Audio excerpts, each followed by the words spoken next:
एक एक करके करो। अंजलि की शादी कर ससुराल पहुंचने के साथ ही उसकी सास के हुक्म शुरू हो जाते हैं। हो गई शादी, बस मौज खत्म। कल से जल्दी उठकर काम पर लग जाना है। अरे माँ आज ही यहाँ आई है, इसे सब समझने के लिए कुछ दिन तो दो। मेरे और बहू के बीच की बात है, तू घर के मामले में ना बोलियो। इस पर जतिन वहाँ से अपने कमरे में चला जाता है और सास अंजलि को काम की लिस्ट सुनाने लगती है। सुबह पहले घर की सफाई करनी है, फिर कपड़े धोने हैं, साथ में खाना भी बनाना है। एक की वजह से दूसरा काम रुकना नहीं चाहिए है। जी मम्मी जी ठीक है।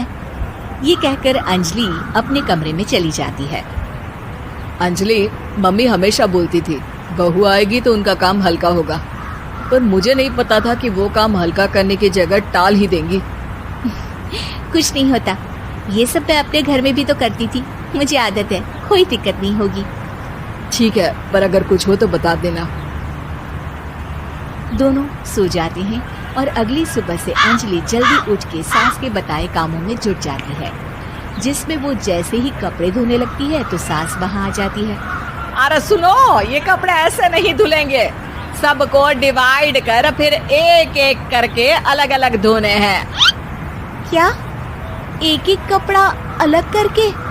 एक बार में सुनाई नहीं देता क्या? वही बोला है मैंने, लग जाओ काम पर हैं?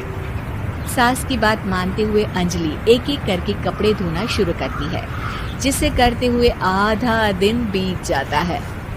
अरे रे, सुबह से कब दोपहर हो गई पता ही नहीं चला, अभी तो खाना भी बनाना है। अंजलि भागते हुए रसोई में जाती है, जहाँ उसकी सास पहले से ही उसे खड़ी मिलती है।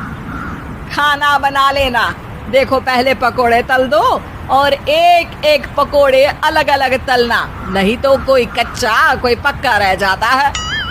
सास की हर बात में एक एक की कहानी अंजलि के समझ में नहीं आती, लेकिन फिर भी वो बिना कुछ बोले काम करती रहती है। अगली सुबह फिर वही शुरू होता है और सास एक बार फिर खाने के समय रसोई में आती है। आज क्या बन रहा है हैं? वो जतिन ने भिंडी की सब्जी, रोटी और धनिए की चटनी बोली है, इसलिए वही बना रही हूँ। अरे वाह जी वाह, बढ़िया है। पर भिंडी एक एक करके धोना, फिर टोवेल से पोंछकर एक एक करके ही काटना, साथ ही धनिए की पत्ती भी एक एक करके ही धोना। अरे पर मम्मी जी। अरे क्या